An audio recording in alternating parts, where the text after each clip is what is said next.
Welcome to 10 Minute Treasure. My name is Jeff Pospisil, and I happen to know quite a few pastors, and some of them are retired. And I ran into one the other day that did not realize that in retirement, even though you're not serving a church anymore, you can still claim the housing exclusion. So that's what I'm going to talk to you about, how if you are retired or moving into retirement, how you can still claim that housing exclusion and not pay so much in income tax. You're probably aware of this, but I'm going to go ahead and repeat it that there is a maximum amount you can write off for housing expenses or for the housing exclusion. And the IRS is pretty clear on this that it is limited by three factors. And the first one is what you actually spend on housing related expenses. And I got a video on this, it's pretty thorough, but that's the first factor. The second factor is what is actually designated. So of the compensation you're receiving from the church retirement plan, that how much of that is designated for housing, and so that's another factor. And then the third factor, and this one can play a big role here, is the fair rental value of your place furnished plus utilities. So the fair rental value of your place furnished, yeah, plus whatever is spent on utilities. So one of the things that plays a much bigger factor, by the way. So let's just say, for example, you want to pay off all of your house, get completely out of debt because you got a mortgage. Something to consider is if you start paying and the amount you're paying is exceeding this fair rental value of the furnished plus utilities, then you might be overpaying taxes at the expense of paying off this debt. And that's going to be a little bit more complicated of math that we're not going to look at that here, but it is something to consider. So I did a similar video on just setting the housing exclusion, and there I was mainly thinking of active pastors, but here we're going to do the same thing for retired pastors. So the first question we have is when do we need to set the housing exclusion? And it's in advance. Housing exclusions can never be done retroactively.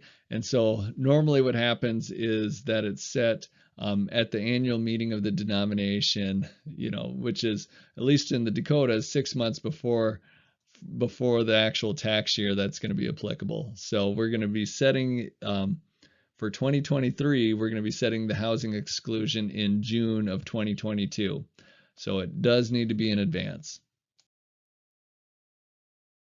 So who actually sets the housing exclusion? So when you are an active pastor serving a local church, it's the leadership of the local church that has to set it. When you're receiving your income from the retirement plan from the church, though, for us, it would be like the Board of Pensions. They're the ones that set it. We also have the annual conference affirm it every year, which is our annual meeting, but it's the denominational body that's responsible for this. They need to be the ones that approve this housing exclusion. So how does this need to be set? And it needs to be set in writing. So we normally record this in the Dakotas United Methodist in our journal. And I'll include a link in the description to what we provide for our pastors. But we do want it to be in writing so that way they'd have something to bring to their tax professional that proves that it was actually set. And the last question is, what is the amount? And a lot of times you're going to see a blanket statement like this, like 100% of the payments from the church plan. So if you receive a pension from the church plan and it's $10,000 a year, your housing exclusion is $10,000. It's just that blanket statement. And by the way, this is why I'm not really a big fan of a Roth option for making retirement contributions when you're active, because you can make a before tax contribution. So you don't have to pay taxes when it's going into the plan. It reduces your taxable income when you're putting money in, and then you can exclude the income when it's coming out, when it's being paid to you, if you have housing related expenses that offset it. So that's just something to think about. By the way, a big warning, I would not roll over your, so let's just say you got a 403B account, which is kind of a 401k type retirement account with your church or with your denomination, you don't want to roll it over into an IRA because that is not a church plan.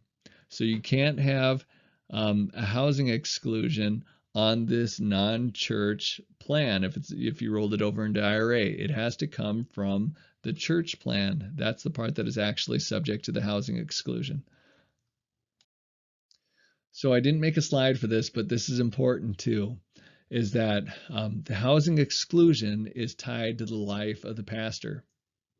So let me say that again. The housing exclusion is tied to the life of the pastor. So if you are married and the pastor of the couple dies, and then the retirement plan keeps paying income to the surviving spouse, that surviving spouse is no longer covered by the housing exclusion. So they're going to see their tax bill go up quite a bit, especially if you did, like I just advised, did it before tax instead of Roth or after tax. So that's just one more thing to think about. Probably didn't make your decisions any easier, but at least you have more information.